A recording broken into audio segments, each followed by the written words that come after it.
Aaron Campbell.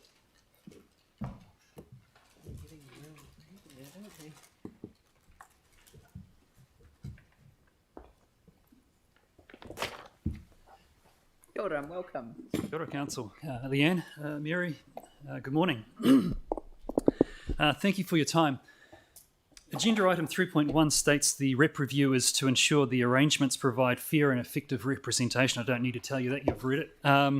It is my opinion that the recommendations are more focused on fairness based on geography and the ratio of electors to elected reps, and do not go far enough when trying to address the issues of effective representation, which is about giving people greater democratic choice.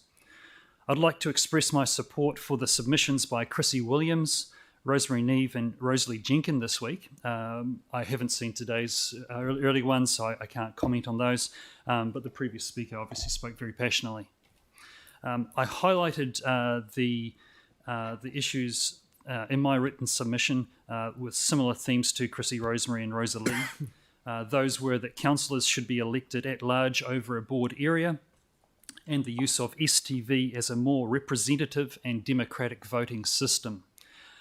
The aim is to help address the declining number and lack of diversity of candidates, which then follows on to a declining diversity around the council table. Chrissy's table that you saw a couple of days ago demonstrated that, and I know that it was quite well debated at the time. I understand that staff did an online survey of STV versus the status quo.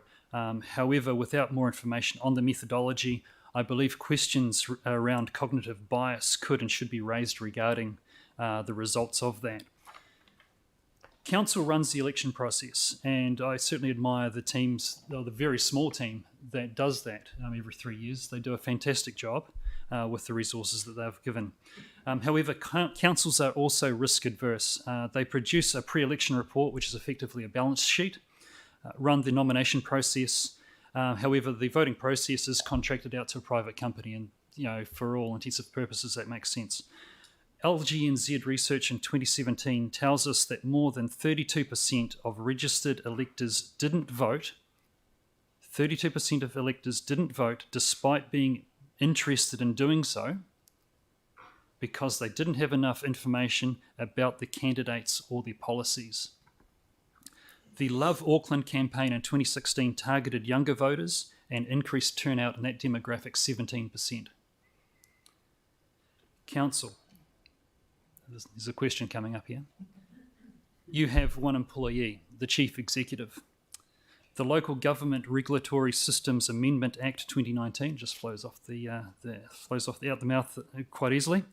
Says the Chief Executive's role is expanded to facilitating and fostering representative and substantial elector participation in elections and polls. I'll say that again. Facilitating and fostering representative and substantial elector participation and in elections and polls. So councils, what are the KPIs for your one employee when it comes to this piece of legislation? Thank you for your time. Thank you. Again, another in-depth submission. Any questions? Jan? Yeah, thank you. Thank you for raising the issue of voter turnout. I just wondered what thought you've given to if you have a bigger ward area by which people are elected across and have multiple candidates, that parts of the bigger ward, maybe the more affluent areas, may have higher voter turnout and therefore have greater representation. So how does that work in terms of your argument around increasing diversity? If you have a more democratic voting system, some of the faults that happen with the current voting system will be negated. Right. So you'd suggest we use STV if we go to the bigger wards? Yeah, there's this change, or this review is obviously quite minor in scale and in depth.